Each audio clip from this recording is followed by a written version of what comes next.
నెల్లూరు జిల్లా ఉదయగిరి నియోజకవర్గ పరిధిలోని కొండాపురం మండలంలో మద్యం షాపు వద్ద జరిగిన వివాదం ఓ వ్యక్తి ప్రాణం తీసిన ఘటన కలకలం రేపింది. కొండాపురం మండలం వెలిగండ్ల గ్రామంలో ఈ దారుణ సంఘటన చోటు చేసుకుంది. బంధువుల కథనం ప్రకారం 2 రోజుల క్రితం తూర్పు ఎర్రబల్లి వైన్ షాప్ వద్ద వాటర్ బాటిల్ విషయమై కొండయ్య కుమారుడికి వేముల సుధాకర్ అనే వ్యక్తికి మధ్య జరిగింది. ఆ వివాదం కక్షగా మారిందని వారు చెబుతున్నారు. దానికి ఆడు వాయిదా పెట్టుకోవడం ఆడుకుంటే పరిష్కారంగా చేసుకుంటే చాలు. వాయిదా కేసు కట్టడానికి చేసుకుంటే చాలు. ఆపకూడదు. ఇప్పుడు ఆయన పెద్ద మంచి ఆయన నేను గొడవ పెట్టుకున్నాము. ఇప్పుడు ఏదన్నా ఉంటే సామ్రాజ్యంగా పిలవాలి మాట్లాడుకోవాలి.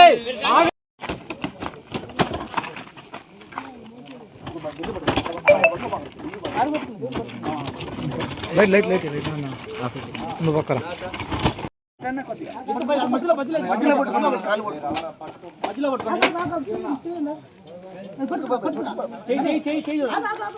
బాగా చెయ్యి.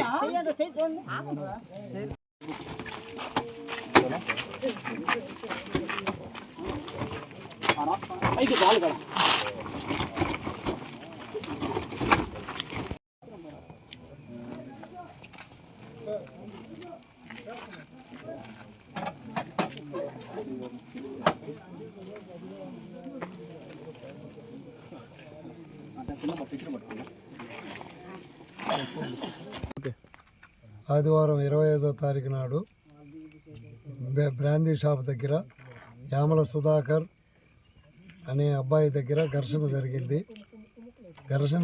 ముగిసిపోయిన తర్వాత ఎలిగండ్ల గ్రామానికి కొండయ్య అనే వ్యక్తి, కందవరపు కొండయ్య అనే వ్యక్తి బయలుదేరిన తర్వాత మార్గ మధ్యలో ఆ అబ్బాయిని కొట్టడం జరిగింది. కొట్టిన తర్వాత కూడా ఇంటి మీదకి పోయి దౌర్జన్యం చేసి అక్కడ కూడా అటకాయించి కొట్టడం జరిగింది. మళ్ళా ఎర్రబల్లికి తీసుకునే సమయంలో మార్గ మధ్యలో అతను చనిపోవడం జరిగింది.